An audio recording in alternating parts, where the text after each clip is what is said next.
Welcome to lecture number 1 of Intermediate Microeconomics Semester 3. We have already had an introductory video where we discuss what is the course and how we shall proceed. Today, we formally start with unit number 1, which is your consumer theory. So it's the first lecture of the series. And just to repeat, we will be doing the full course of Intermediate Microeconomics Semester 3. And you can subscribe to the channel in case you want access to all the videos. So let's start. Unit one as the name suggest consumer theory. तो consumer क्या है? Consumer, you are an consumer, I am a consumer, we all are consumers. एक नहीं तो दूसरी तरह से हम कंज्यूमर्स हैं. क्यों हम कंज्यूम कर रहे हैं? What are the kinds of goods we consume?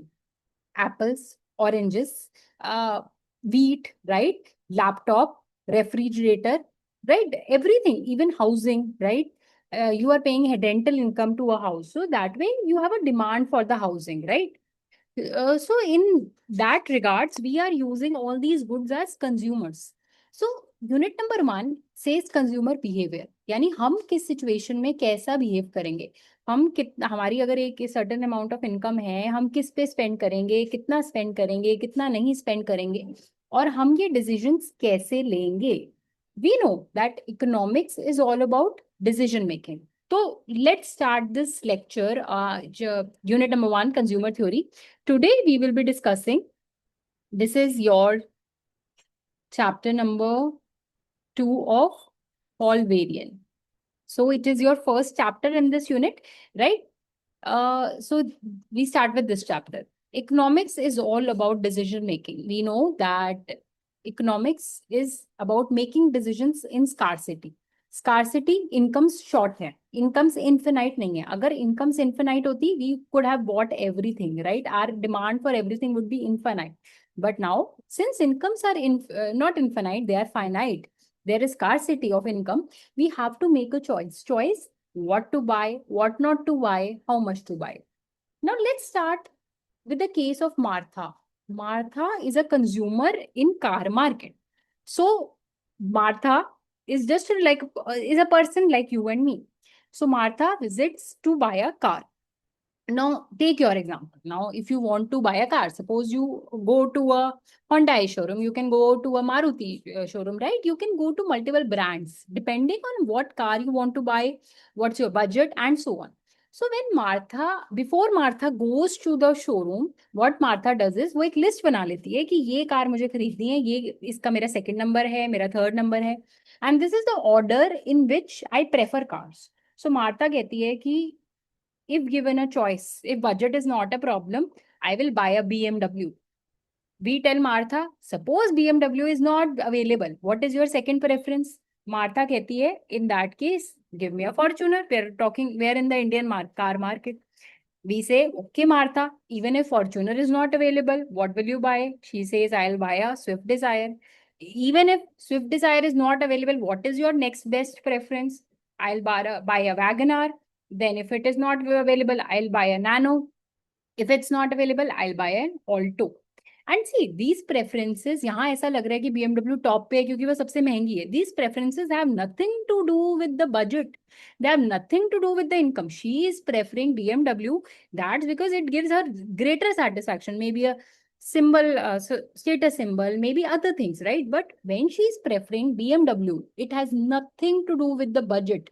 Please keep in mind, her preferences reflect just her preferences, not her budget. Just keep in mind when you study consumer theory. तो ये उसकी preferences है. लेकिन अब जैसे ही वो BMW के showroom में जाती है तो she discovers that she is not willing to buy a car for 50 to 60 lakhs. ठीक है, she is not willing to spend that much, right? So that means अब एक सेकेंड एस्पेक्ट आ गया पिक्चर में, विच इज बजट. मतलब what she can afford, what she can't afford. So preferences are all about what I want, right? And budget is all about what I can have. So everyone will want to fulfill their preferences to the maximum level. But the question is, can they afford that? Does their budget allow them to do that, right? So talking all this with context to Martha. Martha की बात करते हैं, Martha की budget की बात करते हैं. देखो मार्था, सबसे महंगी कार जो मार्था अफोर्ड कर सकती है वो स्विफ्ट डिजायर है, फिर वैगन आर, फिर नैनो, फिर किया, ऑल्टो, ग्रैंड आइटन। इस लेवल में, इस ऑर्डर में उसका बजट अलाउ करता है, ठीक है। हमने ये रेट कर लिया है, बेसिकली बास्केट ऑफ कार्स था जो अवेलेबल थी, उनको हमने बजट के हिसाब से रेट कर लिया है कि मार्था के बजट में ये सब कार्स जो हैं अफोर्डेबल हैं, ठीक है।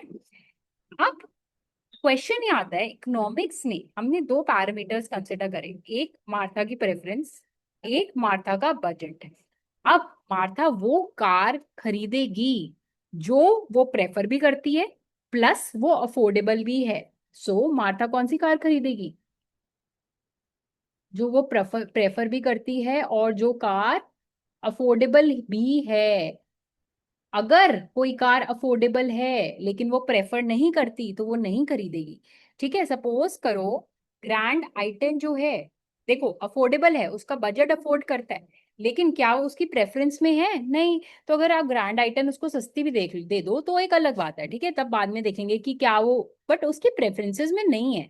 अगर उसको कोई सस्ती कार बाय करनी है तो she will buy a Nano or an Alto rather than a grand i10, right? So because that is not her preferences, so there might be goods that are affordable but that are not in your preference, you simply don't like them, right?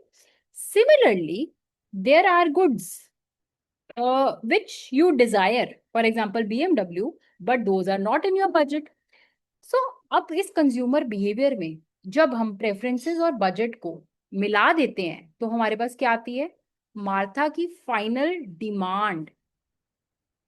Martha की जो demand है, Martha की जो choice है, वो क्या है? Preferences, यानी जो वो चाहती है, प्लस अफोर्डेबल यानी उसका बजट। तो जब कोई भी गुड ये दोनों चीजें पूरी करेगा तो वही मार्केट की डिमांड बनेगी। सो let's C in this example, Martha के एग्जांपल में देखते हैं कि कौन सी गाड़ी वो खरीदेगी। अब सबसे पहले BMW क्या वो अफोर्ड कर सकती है? नहीं, तो इसको हम कैंसिल कर देते हैं। वेट, फॉर्च्यूनर क्या उसकी अफोर्डेबिलिटी लिस्ट में है? नहीं, तो हम उसको कैंसिल कर देते हैं।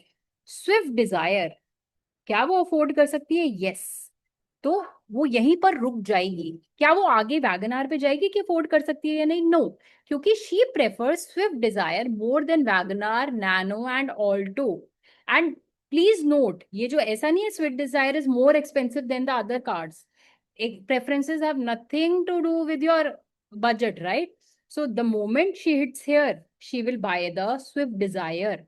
Also note that अगर यहाँ पर वैगनार ऊपर होती, ठीक है, तो वो स्विफ्ट डिजायर ना खरीद के वैगनार खरीदती, लेकिन she prefer Swift Dzire more than WagonR, तो यहाँ पर वो एक स्विफ्ट की जो डिमांड है वो हो जाती है, तो मार्था क्या करती है? स्विफ्ट डिजायर खरीद लेती है और ये उसके एक कंज्यूमर की डिमांड हो जाती है। अब जैसे मार्था है, रिया है मार्केट में, जिया है मार्केट में, suppose I am there, right, suppose Dhwani is there, suppose Rishabh is there, we all prefer Swift Desire. So when we prefer Swift Desire and it is affordable, what happens? हम सब किसकी demand करते हैं? Swift Dzire. तो total Swift Dzire की demand कितनी होगी? सब लोगों की डिमांड का सबमिशन, पर वो एक मैक्रो लेवल है, हम क्या पढ़ रहे हैं? हम माइक्रो पढ़ रहे हैं। तो अभी हमने क्या समझे, what introduction I am giving you, कि डिमांड कैसे बनती है। तो डिमांड कैसे बनती है? जब preferences meet your budget, that creates demand. Just a minute, okay, right. So now we formally, ये तो एक इंट्रोडक्शन था आपको बताना कि डिमांड क्या होता है, चॉइस क्या होता है, प्रेफरेंसेस क्या होती हैं। अब हम फॉर्मली इसको एंटर करते हैं। Also let me just give you a brief. जब मैं प्रेफरेंसेस की बात करती हूँ तो इसमें दो तरह के कंसेप्ट होते हैं, एक ऑर्डिनल और एक कार्डिनल। वो अभी जब नेक्स्ट चैप्टर आएगा, चैप्टर नंबर 3, हम उसमें डिस्कस करेंगे। लेकिन अभी हम पहले देखो, दो प्रेफरेंसेस के कंसेप्ट थे, एक प्रेफरेंसेस एक बजट। हम पहले चैप्टर नंबर 2 में बजट की बात करेंगे। क्यों? बजट को समझना प्रेफरेंसेस को समझने से इजी है। देखो प्रेफरेंसेस बहुत ही कॉम्प्लेक्स चीज है। आज मेरी प्रेफरेंस क्या है ये बहुत कॉम्प्लेक्स है। Why I like iPad over Android is a very difficult thing to define. why some people have a strong preference from Android rather than iPhone, even after iPhone is the status symbol everything. कुछ लोगों को Android ही पसंद होता है, right? कुछ लोगों को जियो का सिम पसंद है, कुछ लोगों को एयरटेल का पसंद है, और उनकी प्रेफरेंसेस को समझना बहुत मुश्किल है। तो जब हम उसको इकोनॉमिक्स में मॉडल करने की कोशिश करते हैं, so that's not easy to understand, but budget is fairly easy to understand. So we start with budget line and budget. सबसे पहली जो एजम्पशन हम करते हैं कि it is a two good economy, सिर्फ दो गुड्स हैं एक्स और वाई। ऐसा नहीं होता, हमें पता है मल्टी गुड्स हैं, लेकिन we know that economics starts with assumption. So let's start. दो गुड्स हैं, उसको एक्स और वाई कह देते हैं। सपोज करो कार और हाउस भी हो सकता है और एक्स और वाई भी हो सकता है। चैप्टर 2 से स्टार्ट होता है, ये तुम्हारा वेरिएंस है। इस बार जो सजेस्टेड टेक्स्ट बुक है वेरिएंट है। अगर इसमें कुछ चेंज आएगा so we'll let you know. अभी तक 2025 की मीटिंग नहीं हुई, ये मैंने इंट्रोडक्टरी लेक्चर में भी बोला था। अगर कुछ चेंज आएगा so we'll let you know in the description box, we will update whatever is there, but for the time being be assure that it is variant.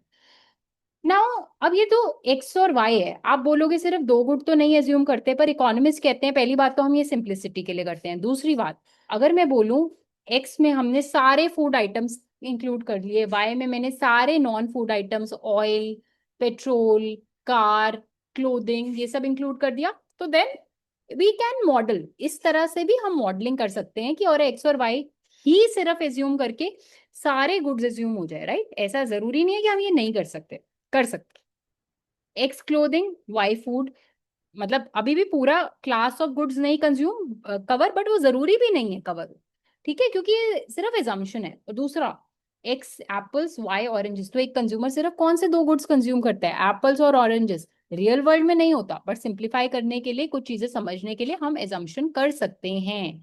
X Pepsi, Y pizza, इसको, इस वाली assumption को हम बहुत अच्छे आगे concept करेंगे, तो पेप्सी पिज्जा का बहुत आगे यूज होगा। बट एक्स और वाई कुछ भी हो सकता है। तो do let me know in the comment section what can be X and Y according to you, ठीक है? I will try to revert back to as much as I can. तो अब हम एज्यूम कर रहे हैं कि जैसे कि हमने पहले एज्यूम करा था, मार्था एक कंज्यूमर थी। अब वो कौन से गुड्स कंज्यूम करिए? एक्स और वाई। सपोज एक्स का प्राइस है पी एक्स, वाई का प्राइस है पी वाई। ऑब्वियसली जब आप कुछ गुड कंज्यूम करोगे, गाड़ी भी कंज्यूम कर रहे थे, तो उसका कुछ रोड प्राइस होगा, राइट? अब हम नेक्स्ट assumption करते हैं, P X and P Y are given. इसको ना थोड़ा सा इलैबोरेट करके समझते हैं कि इकोनॉमिक्स में गिवन क्या होता है। देखो, अब जब मैंने स्टार्ट करा तो मैंने बोला प्रेफरेंसेस, कि मार्था की क्या प्रेफरेंसेस हैं, तो वो गिवन थी। गिवन यानी अब ये कहाँ से आ रही हैं, क्यों मार्था ये प्रेफर करती है, क्यों नहीं प्रेफर करती, हम उसकी डिटेल में नहीं जा रहे, हम एज्यूम कर रहे हैं कि उसको BMW पसंद है। अब उसकी डिटेलिंग नहीं कर रहे, तो यानी प्रेफरेंसेस उसकी ऑलरेडी गिवन थी हमें, है ना? तो हम इकोनॉमिक्स में प्रेफरेंसेस नहीं ढूंढ रहे। बजट की बात आती है, बजट किससे चीज से डिटरमाइन हो रहा है? गाड़ो, बजट क्या है? उसकी जो इनकम है, उसकी इनकम भी 10 चीजों से डिटरमाइन होगी, पर अभी के लिए कंज्यूमर थ्योरी में मैं ये नहीं डिटरमाइन कर रही कि उसकी इनकम कहाँ से आ रही है, तो यानी वो भी इनकम जो है, जो एम से डोनेट होगी, वो भी गिवन है, ठीक है?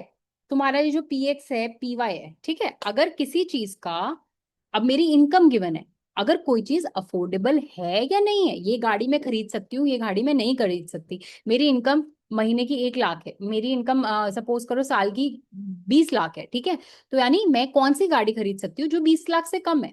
तो अब ये जानने के लिए ये अफोर्डेबल है या नहीं, मुझे गाड़ी का प्राइस पता होना चाहिए। अब मेरा कंसर्न इकोनॉमिक्स में, अभी मैं ये भी कंज्यूमर थ्योरी में नहीं बता रही कि कार का प्राइस क्या होगा क्या नहीं होगा। देयर आर मॉडल्स जिसमें कार का प्राइस भी डिटरमाइन होता है, लेकिन अभी के लिए हम एज्यूम कर रहे हैं कुछ चीजें जो हमें ऑलरेडी पता है, हम कंज्यूमर थ्योरी में वो निकालने नहीं जा रहे। अब ये देखते हैं क्या हमें पता है और क्या हम कंज्यूमर थ्योरी में निकालने जा रहे हैं। हमें पता है प्रेफरेंसेस के बारे में।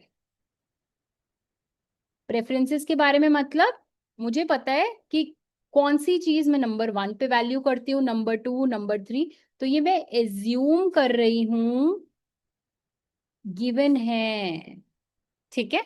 और मैं क्या एज्यूम कर रही हूँ? इनकम, कितनी इनकम है कितनी नहीं, ये डिटरमाइन होती है बहुत फैक्टर्स से, लेकिन अभी मैं कंज्यूमर थ्योरी में एज्यूम कर रही हूँ इज गिवन। और मैं क्या एज्यूम कर रही हूँ, गाड़ी का प्राइस क्या था, पीएक्स, अभी दो गुड हैं तो दो गुड का प्राइस जो है वो गिवन है। तो यानी ये सब चीजें मुझे दे रखी हैं। तो फिर मैं कंज्यूमर थ्योरी में क्या निकाल रही हूँ, सब कुछ तो मुझे गिवन है। What am I finding, so let's find out what am I finding. So now I as an economist is concerned in finding कि ये सब चीजें जब गिवन हैं तो मैं कितनी कार्स खरीदूंगी, मैं कितने दो गुड्स खरीदूंगी। सपोज मेरा एक्स इज ऑरेंजेस, मेरा वाई इज पिज्जा।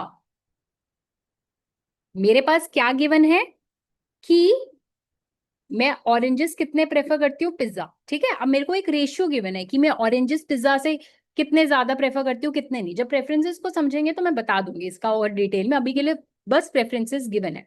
और क्या गिवन है, मेरी इनकम कितनी है मुझे पता है, गिवन है।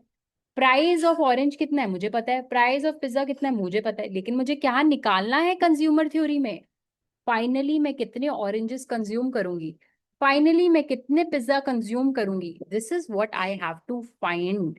मार्था के केस में हमने ये निकाला कि वो कौन सी कार खरीदेगी, वो एक्स खरीदेगी या वाई खरीदेगी, राइट। तो उस वाला वो जो केस था वो उसमें सिर्फ एक गुड खरीद रही थी, राइट। हमने बाकी गुड्स की बात नहीं करी, वो वन गुड मार्केट थी। हम बस ये चॉइस कर रहे थे कि मार्था सब में से कौन सा प्रेफर कर रही है, कौन सा उसके बजट। यहाँ पर हमने दो गुड्स एज्यूम करे और यहाँ पर हम क्वांटिटी निकाल रहे हैं कि एक्स की कितनी आएगी, वाई की। सो consumer theory is about finding X star and Y star. This X star and Y star is the demand for X and Y. This is choice of consumer, right? So this was like the introduction की X क्या है, Y क्या है ना। Formally start with budget constraint क्या है, ठीक है। अब हम assume करते हैं कि हमने करा है X1 और X2 गुड्स है। एक्स और वाई बोलो, X1 और X2 बोलो, एक ही बात है, ठीक है। अब कोई भी दो गुड्स है, मैं अभी से उसको एक्स और वाई बोलूंगी, ठीक है। तो कंफ्यूज मत हो ना बीच में, एप्पल ऑरेंजेस कुछ भी एज्यूम करो, that is none of your concern. अब हमें गिवन है, मैंने बोला था ये गिवन होगा, एक्स का प्राइस जो है वो क्या है, 1। वाई का जो प्राइस है यानी X2 का जो प्राइस है वो है तुम्हारा 2। ये हमें गिवन है, क्यों है ये प्राइस हमें उस डिटेल में अभी के लिए नहीं जाना। अब कंज्यूमर क्या करता है, उसकी चॉइस भी हमें गिवन है कि वो कितनी क्वांटिटी किस चीज की कंज्यूम करता है। अब वो 5 यूनिट्स X1 के कंज्यूम करता है, सपोज करो 5 ऑरेंजेस कंज्यूम करता है। 6 यूनिट्स X2 के कंज्यूम करता है, यानी Y कंज्यूम करता है। तो यानी वो कितना खर्चा करता है X1 गुड पे, 5 रुपए। कितना खर्चा करता है X2 गुड पे, 12 रुपए, है ना। तो अब निकालते हैं कि टोटल कंज्यूमर का खर्चा कितना हुआ, यानी उसका एक्सपेंडिचर कितना हुआ। तो अगर किसी भी चीज का सपोज करा है मैंने, सिर्फ दो गुड्स है, तो यानी टोटल खर्चा कितना हुआ मेरा, expenditure on good 1 plus expenditure on good 2 is equal to total expenditure. See, the good thing about YouTube videos and recorded lectures is, अगर आपको कभी भी लगता है ये कंसेप्ट मुझे आता है, right, this is easy for me, you can fast forward, right, 1.5, you can increase the speed, you can skip things, right, and in case something is not clear you can re-repeat. So that's the good thing about recorded lectures. So in case you feel pace is slow, you can always run it, right. In case you feel that the pace is fast, you can always re-watch it and let me know in the comment section to repeat certain things, right. So do take care of the fact that things can be adjusted in the YouTube. So expenditure, this is your total expenditure now. अब हमें पता है good 1 पे कितना खर्चा है, P1 × X1, good 2 पे कितना खर्चा है, P2 × X2। ये हमने ऑलरेडी निकाला है, यानी हमारा टोटल खर्चा कितना है, 17 रुपए। अब एक नेचुरली सी बात है, तुम्हारा अगर महीने का खर्चा रहने का किसी भी पीजी में, अब तुम बाहर रह रहे हो, तुम्हारा महीने का खर्चा 15,000 है, ठीक है। अब तुम्हारी इनकम क्या है, whatever your parents are doing this, right, paying you. So in case your parents are paying you 20,000, you can manage, right? You can manage your finances. But now, in case your parents are paying you something 14,000, can you manage your finances? You cannot. So in any case, one condition that is always true is that your total expenditure has to be less than or equal to income. And your income is whatever your parents are paying you. Even if they give you 15,000, expenses are manageable, right? But if they give you 14,000, expenses are not manageable. So that means this gives the equation of a budget set, right? अभी अब मैं budget set कह रही हूँ. That means your total expenditures have to be less than or equal to income. अब मैं क्या notations use कर रही हूँ? P1, X1, P2, X2, M. कुछ टेक्स्ट बुक्स में x1 x2 की जगह xy गिवन हो सकता है, m की जगह I गिवन हो सकता है. All that is irrelevant. Notations, try to use whatever is there in the readings, but all that is really irrelevant. ठीक है. एंड जब भी मैं ये इक्वेशन लिखूंगी पेपर में, तो हम सेफ साइड पे पता कैसे लिखेंगे? Where P1 is price of good 1, P2 is price of good 2, X1 is the quantity of good 1 purchase, X2 is the quantity of good 2 purchase, M is the nominal income of the consumer, right? That is there. अब ये तो हो गया budget set, एक condition, constraint. ये हमारे ऊपर क्या है? एक कंस्ट्रेंट. कंस्ट्रेंट ये है कि हमारे जो खर्चे हैं वो हमारी इनकम से कम होने पड़ेंगे. लेकिन एक्चुअल में क्या होगा? इन एक्चुअल व्हाट हैपेंस इज, अब सपोज हम इसमें केसेस लेते हैं. केस 1, तुम्हारे खर्चे थे 15,000, तुम्हारे पेरेंट्स ने दिए तुम्हें 20,000, तो तुम्हारी सेविंग्स क्या हो गई? 5,000, जो तुम कैरी फॉरवर्ड करोगे अगले महीने में. लेकिन अब मैंने एक कंडीशन लगा दी कि तुम कुछ सेव कर ही नहीं सकते, ये महीना ही है जो तुमने यहाँ रहना है. अगर तुम ये 5,000 सेव करोगे तो दैट विल बी वेस्टेड. तो दैट मीन्स ये 5,000 जो तुम्हारे हैं ये वेस्ट हो जाएंगे. एक ही टाइम पीरियड है. तो अब इस केस में जब ऐसा केस है और तुम्हारे पेरेंट्स तुम्हें 20,000 दे रहे हैं, तो ये अब 5,000 तुम्हें पता है कि सेविंग्स का भी कुछ फायदा नहीं और वेस्ट हो जाएंगे, तो तुम्हारा खर्चा कितना हो जाएगा? तुम क्या करोगे? इस 15,000 की जगह 5,000 से एक्स्ट्रा मूवीज पे चले जाओगे, कुछ अपने लिए शॉपिंग कर लोगे, राइट? तो तुम क्या करोगे? इस 5,000 को वेस्ट नहीं जाने दोगे. तो इस केस में तुम्हारा जो बजट सेट है वो क्या बन जाएगा? अगर कोई सेविंग्स नहीं है और सिर्फ एक टाइम पीरियड है, बेसिकली अगला महीना आएगा ही नहीं.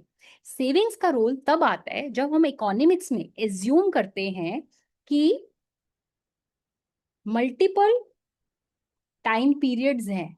लेकिन हम यहाँ पर एक और एजम्पशन को जन्म मतलब आती है कि ओनली वन टाइम पीरियड. तो जब एक ही टाइम पीरियड है हमारे पास, राइट, सो दैट मीन्स हमारी जितनी इनकम है उसको हम स्पेंड करेंगे, या इक्वल है यानी स्पेंड करनी पड़ेगी. क्यों? कोई भी एक रैशनल कंज्यूमर 5,000 रुपए वेस्ट क्यों करेगा? पूरा स्पेंड करेगा. तो इस पेज पे हमने दो कंसेप्ट पढ़े. एक तो बजट कंस्ट्रेंट. कंस्ट्रेंट मतलब ये हमारा कंस्ट्रेंट है, हमारे खर्चे इनकम से कम होने चाहिए. एक बजट सेट मतलब आप रियल लाइफ में क्या करोगे अगर एक ही टाइम पीरियड है और कुछ सेविंग्स नहीं है. बहुत टेक्स्ट बुक्स में ये लेस से इक्वल क्यों हुआ इसको समझाया नहीं जाता. तो इसका सिंपल रीजन है because we are assuming that there are no savings, there is no next time period. अभी तक in case you are facing any doubt you can ask me in the comment section. Okay, now ये तो हमने budget line की equation पढ़ ली, ठीक है. अब हमें पता है इक्वेशन अगर हमारे पास है, इक्वेशन क्या निकाली हमने? हमने बजट लाइन की एक इक्वेशन निकाली. What is the equation? P1 X1 plus P2 X2 is equal to M. Equal क्यों डाला हमने समझा दिया. कंस्ट्रेंट की बात करेंगे तो less than equal to, line की बात करेंगे या बजट, हाँ लाइन की बात करेंगे, so this is going to be the equation, right. Now we know that after we have an equation, in economics graphs are very common. So let's try to draw this. Okay, is it a 2D graph or is it a 3D graph? What I'm drawing on the screen, it's a 2D graph. 2D x1 x2, basically दो access हैं x1 और x2, मतलब कि कितना x1 consume कर रहा है, कितना x2 कंज्यूम कर रहा है। मैंने स्टार्टिंग में बताया था ना, हमें यही निकालना है। और ये तो गिवन है, ये गिवन है, ये हम निकाल रहे हैं, ये भी गिवन है। ठीक है, जो गिवन है मैंने टिक मार्क कर दिए। तो दो चीजें अननोन है, एक इक्वेशन है और दो चीजें अननोन है, x1 और x2 की क्वांटिटी, राइट। अब इस इक्वेशन को मुझे प्लॉट करना है। See I am not going to teach you the basic plotting, ठीक है, Abhimanyu sir can help you more in case you are facing difficulty in just plotting, but uh, let me give you a brief on how to draw this, ठीक है। अब देखो, यहां पर और यहां पर बजट लाइन का एक पॉइंट आएगा, तो क्या करते हैं, अगर तुम ये वाला पॉइंट देखो तो यहाँ पर तुम्हारा जो x2 है वो 0 है, लेकिन क्या x1 0 है? नो, हमें x1 की वैल्यू निकालनी पड़ेगी। तो इसमें ये पॉइंट निकालने के लिए, x1 इंटरसेप्ट निकालने के लिए, what we will do is we will put x2 की value 0 in the budget line इन 1, ये इक्वेशन 1 है, ठीक है। तो तुम्हारा p1 x1 plus p2 into 0 is equal to m, ठीक है। ये तो पूरा 0 हो जाएगा, 0 से कुछ भी मल्टीप्लाई करोगे, p1 into x1 is equal to m। अभी अभी तुमको बताया था गिवन क्या क्या है, m गिवन है, p1 गिवन है, ये छोटी छोटी चीजें। तो यानी निकालना क्या है हमें, x1 स्टार, क्या गिवन नहीं है, क्या हमें नहीं पता, ये m अपॉन p1। तो जो चीजें गिवन है, गिवन यानी हमें उसकी वैल्यूज पता है, लेकिन हमें x1 स्टार क्या है, वो एक पैरामीटर है, उसकी वैल्यू हमें नहीं पता, right. So that means this becomes the formula. अब यहाँ पर मैं फिगर में क्या कहाँ लिखूं, ये जो मेरा पॉइंट है इसमें x1 की वैल्यू क्या है, m अपॉन p1। उसी तरह अगर मैं x1 is equal to 0 equation number 1 में लिखूं तो क्या बनेगा, ये 0 plus p2 into x2 is equal to m, ये 0 हो जाएगा। तुम्हारा जो x2 स्टार है वो क्या आएगा, m अपॉन p2, ये तुम्हारे x2 की वैल्यू है। तो यहाँ पर मैं क्या लिख सकती हूँ, m अपॉन p2, ठीक है।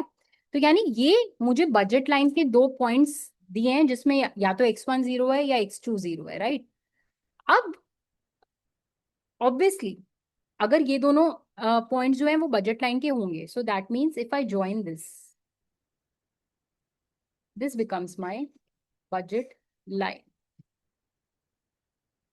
ओके, नाउ सेकंड, अभी तो this happened like you solve this, now this budget line, right, there are multiple points on this budget line. अभी तो हमने क्या करा, एक को 0 एज्यूम करके निकाल लिया, बट यहाँ पर सपोज तुम पॉइंट नंबर ए करो, पॉइंट नंबर बी करो, पॉइंट नंबर सी करो, यहाँ पर x1 भी 0 नहीं है और x2 भी 0 नहीं है। एंड ये यूजुअली होता है, तो हम ये एज्यूम नहीं करते कि कोई भी कंज्यूमर एक गुड 0 कंज्यूम कर रहा है, और ये नहीं, यूजुअली नहीं करते। तो दोनों गुड्स का जो अमाउंट है, x1 की वैल्यू भी ग्रेटर देन होती है, ये भी, ये पॉइंट्स ए बी सी, ठीक है। So on points A B C both goods are consumed in positive quantity, right. अब ये जो ए बी सी है और ये पॉइंट्स है, इनको मैं डी और ई बोलती हूँ। तो हमारे कितने पॉइंट्स आ गए बजट लाइन के, जस्ट अ मिनट, हमारे बजट लाइन के A B C D E 5 points हैं, ठीक है।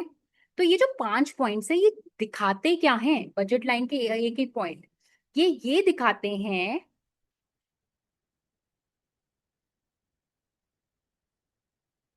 ये वो पॉइंट्स हैं जहां पर किसी भी कंज्यूमर का जो एक्सपेंडिचर है वो उसकी इनकम के इक्वल है। ये पॉइंट्स कुछ भी प्रेफरेंसेस के बारे में नहीं बताते, चॉइस के बारे में भी नहीं बताते। हमें पता है कि इनमें से ही एक पॉइंट होगा जो वो चूज करेगा, राइट, क्योंकि यही पॉइंट्स है जो वो अफोर्ड कर सकता है, राइट। लेकिन ये पॉइंट्स कंज्यूमर की प्रेफरेंस के बारे में कुछ नहीं बताते। ये पॉइंट्स क्योंकि बजट लाइन पर हैं, तो ये दिखाते हैं कि कंज्यूमर क्या अफोर्ड कर सकता है। All these points represent the combinations of x1 comma x2 that the consumer can afford, given he spends all his income. तो दूसरा फीचर क्या है, अगर मैं एबीसी ये सारे पॉइंट्स देखूं, सबसे पहली बात तो ये है कि ये इन पॉइंट्स वो पॉइंट्स हैं जिसमें वो सारा जो उसका जो खर्चा है वो इनकम के इक्वल है, ठीक है। और दूसरा पॉइंट ये है कि अगर मैं इसके अंदर कोई पॉइंट ले लूं, सपोज करो एच ले लूं, ठीक है। अब एच पे कितना खर्चा है कंज्यूमर का, देखते हैं एक्स पे इस पे कितना खर्चा है। सपोज करो ये है तुम्हारा 2, ये है तुम्हारा 2, ठीक है। तो अगर मैं पॉइंट नंबर एच पे कंज्यूमर का खर्चा निकालूं, मैं एज्यूम कर रही हूँ P1 तुम्हारा 1 है, P2 तुम्हारा 1 है, ठीक है। तो अगर मैं पॉइंट एच पे खर्चा निकालू कंज्यूमर का, तो क्या आएगा, 2 × 1 + 2 × 1, 4 रुपीज। तो यानी इस पे क्या खर्चा है, 4, राइट। और अब ये पॉइंट क्योंकि बजट लाइन के अंदर है, तो यानी एनी डे ये जो खर्चा है, इसका जो खर्चा है, ये जो इसका expenditure, just a minute, expenditure at point H is less than his income, क्योंकि ये जो उसकी इनकम है, ठीक है, although expenditure at point A, B, C, D, E is equal to his income, right. So इसमें क्या है, क्या कंज्यूमर कभी भी, जस्ट अ मिनट, इस रीजन में कंज्यूम करेगा, नेवर। क्यों, जस्ट अ मिनट, कभी भी इस रीजन में कंज्यूम करेगा, नेवर। क्यों, क्योंकि उसकी पूरी इनकम खर्च नहीं हो रही, और हमें पता है जब पूरी इनकम खर्च नहीं होती तो वो वेस्ट जाती है, क्योंकि हमने एज्यूम करा है कि सेविंग्स नहीं है। तो कंज्यूमर हमेशा इस बजट लाइन में खर्च करेगा, और ये बजट लाइन क्या है तुम्हारी, A, B, C, D, E, ये जो तुम्हारी बजट लाइन है, इस बजट लाइन पे कोई भी पॉइंट हो सकता है, ठीक है। तो अगर सपोज वो पॉइंट नंबर ए पे कंज्यूम करता है, तो इसमें सपोज x1 क्या है 3, x2 तुम्हारा क्या है 5, ठीक है। तो अगर पॉइंट नंबर ए पे कंज्यूम करता है तो कितना खर्चेगा, 3 और 5। सिमिलरली बी पे कुछ पॉइंट्स होंगे ये, और ये जितना भी एक्सपेंडिचर है ये इनकम के इक्वल है। जब हम इसके छोटे मोटे न्यूमेरिकल्स करेंगे, so things will be more clear, ठीक है। अब ये बहुत साफ सी बजट लाइन है। Just to give you a brief on what we have discussed about the budget line, हमने सबसे पहले बजट लाइन की इक्वेशन सीखी। सबसे पहले total expenditure is equal to total income, और हमने ये सीखा कि कंज्यूमर हमेशा टोटल एक्सपेंडिचर जो है इनकम जितना ही करेगा, और जिसमें क्या क्या गिवन है, P1 गिवन है, P2 गिवन है, और इनकम गिवन है, और हमें क्या निकालना है, x1 और x2, और ये एक इक्वेशन है हमें। इस इक्वेशन से मैंने ये और ये पॉइंट्स निकाले, एक एक को जीरो रखने के लिए। ये हमने उसकी ड्राइंग सीखी उसके बाद, ठीक है। अगर ड्राइंग पूरी तरह नहीं आती तो थोड़ा सा रिवाइज और मैथमेटिकल कंसेप्ट्स, राइट। अब नेक्स्ट जो पॉइंट है जो हमने सीखा कि कंज्यूमर कभी भी इस एरिया में कंजम्पशन नहीं करेगा। क्यों, इस एरिया में कंजम्पशन करने का मतलब ये है कि उसका जो एक्सपेंडिचर है वो इनकम से कम है, और हमने क्या पढ़ा है, एक्सपेंडिचर इनकम के इक्वल होना चाहिए, यानी वो हमेशा इस लाइन पे खर्चा करेगा। Okay, so let's have a clean image here, right. Now अब इसके बाद एक कंसेप्ट आता है जो मैथ्स का है तुम्हारा, that is your slope of budget line. Slope of budget line, किसी भी चीज का स्लोप क्या होता है कि उसका हम इंटरप्रिटेशन समझेंगे। तो अगर मेरे पास ये बजट लाइन की इक्वेशन है, तो इससे सबसे पहले स्लोप निकालते हैं। स्लोप का फॉर्मूला होता है delta x2 upon delta x1, so basically delta y upon delta x is the formula for slope. अब फॉर्मूला से देखते हुए स्लोप का मतलब समझते हैं। देखो, कंज्यूमर दो गुड्स कंज्यूम कर रहा है, ठीक है, और इनकम क्या है, लिमिटेड है ना। तो सपोज करते हैं, एक एग्जांपल से समझेंगे हम ये चीज। हमारे पास कंज्यूमर की इनकम है 10, ठीक है। प्राइस ऑफ वन क्या है, 1, P2 क्या है, 1। अब वो x1 5 कंज्यूम कर रहा है, x2 5, ठीक है। सपोज ये चॉइसेस हमें गिवन है। अब सपोज हमने कंज्यूमर को बोला कि बजट के हिसाब से, प्रेफरेंसेस के हिसाब से नहीं, कि जो x2 है अगर वो 4 कंज्यूम करता है, ठीक है, अगर वो 6 कंज्यूम करता है, तो यानी वो अपने x2 की दूसरी गुड की कंजम्पशन बढ़ा रहा है। अब पहले वाले केस में, केस नंबर 1, उसका जो खर्चा है P1 into 5 plus P2 into X2, that is 10 rupees, that is equal to M. Everything sorted. Case number 2, जहां पर वो X2 का 6 क्वांटिटी कंज्यूम कर रहा है, तो उसका खर्चा क्या है 11, which is greater than income. So it can't happen. तो अगर हम एज्यूम कर रहे हैं कि इनकम सेम है और एक गुड की कंजम्पशन बढ़ रही है, ठीक है. अब देखो, ये मैथमेटिकली इस फॉर्मूला का मतलब क्या है कि एक चीज बढ़ रही है ना. नाउ इसके बाद, सो दैट मीन्स कंज्यूमर के पास ऑप्शन क्या है कि जब वो X2 की कंजम्पशन बढ़ा रहा है तो वो X1 की कंजम्पशन कम करते हैं, ठीक है. केस नंबर 3, अगर वो ऐसा करता है 1 into 4 plus 6 into 1 in 10, that is equal to M. फिर से इक्वेशन बैलेंस हो गई. इक्वेशन बैलेंस क्यों हो रही है? क्योंकि total expenditure has to be equal to total income. तो दैट मीन्स अगर वो एक गुड की कंजम्पशन बढ़ा रहा है और इनकम कांस्टेंट है, हम एज्यूम करते हैं इनकम कांस्टेंट है, तो उसको दूसरे गुड की कंजम्पशन कम करनी पड़ेगी. तो स्लोप का मतलब भी इसी से निकलता है. स्लोप का मतलब अगर कंज्यूमर एक गुड की कंजम्पशन बढ़ा रहा है और इनकम सेम है, हम ये जो बजट लाइन है ना, इसमें हमने एज्यूम करा था कि इनकम सेम है, ठीक है. P1 भी सेम है, P2 भी सेम है और इनकम भी सेम है, तो उसको दूसरे गुड की जो कंजम्पशन है वो कम करनी पड़ेगी. किस अमाउंट से कम करनी पड़ेगी, that is known as the slope of budget line. In case this subject concept is unclear, please read more on the slopes. It's a mathematics term and you should know because we will be repeating slope of budget line again and again and again. ठीक है. तो अब हम देखते हैं कि slope derive कैसे होता है. हमारे पास ये एक इक्वेशन थी, P1 X1 plus P2 X2 is equal to M. हमने क्या करा, इस पूरी इक्वेशन को फुल डेरिवेट कर लिया, ठीक है. अब मेरे को पता है P1 P2 और M जो है वो गिवन है. गिवन मतलब हमें पहले से पता है वो कॉन्स्टेंट्स हैं. तो जब कोई भी चीज कांस्टेंट होती है, देखो 5 into X1 है, तो इसका डेरिवेटिव क्या होगा 5 into Delta X1, है ना. तो ये 5 एक तरह से क्या है P1 है. तो ये कैसे आ जाएगा P1 into Delta X1 plus P2 into Delta X2, क्योंकि P2 भी गिवन है. अब ये आ गया डेल्टा M, ठीक है. अब हमें पता है कि 5x1 का डेरिवेटिव क्या है 5 डेल्टा X1.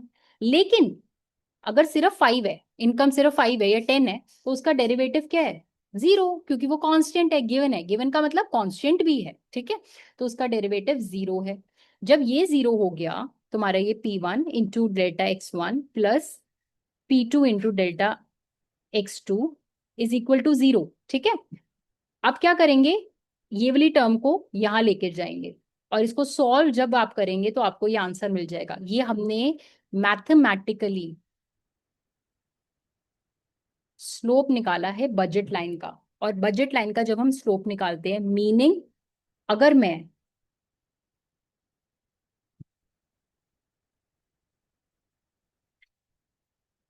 ए पॉइंट से बी पॉइंट में जाऊंगी, तो यानी मेरा X1 जो है वो बढ़ रहा है, ये नीचे वाला Delta X1 Delta X2, ये मेरा बढ़ रहा है, ठीक है.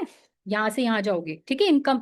तो मुझे X2 कितना कम करना पड़ेगा, कंज्यूमर अगर एक गुड की कंजम्पशन बढ़ा रहा है तो उसको दूसरे गुड की कितनी कंजम्पशन कम करनी पड़ेगी. Why? Because his income is constant, will be given by this amount, ठीक है.